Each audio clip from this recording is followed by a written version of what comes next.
chassis niya. Ha? Chassis number niya. Chassis number. Hanapin natin.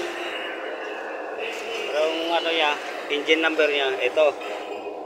Dito mahanap. Yun o. Diyan. So, dito sa harapan ng radiator. Ito yung ano, radiator niya dito o. Diyan. Dito mahanap. Yun o, yung blue na yun. Yung blue na yun. Mainit lang. Mainit lang. Edit nga lang. Yung blue na yan, yun na yung engine number niya. So yung chassis naman, aywan ko, hanapin pa natin. Hanapin pa natin, baka nandito. So buwan niya, hanapin pa natin. Chassis number, hanapin natin. Baka dito raw sa upuan.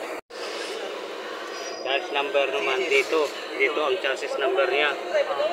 Pag may nakita kayo na ano sa ibaba ng ano, upuan, ilalim ng upuan, right side, yung carpet ay nakortehan, yun, buksan nyo yun. Yun o. Yan.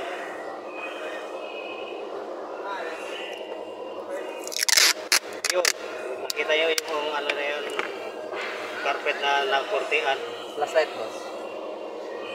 Yan. Yun ang chassis number niya. Okay? Yun ang chassis ng number ng expander.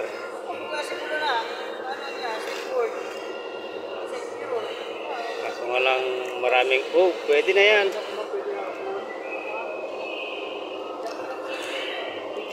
Maraming ano niya, alikabok. Kung ano, kung ito, asang kaupan.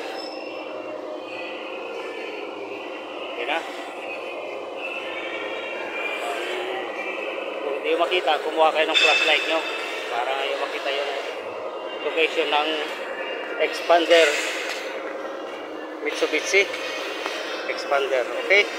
Ayan ang chassis number at saka engine number location.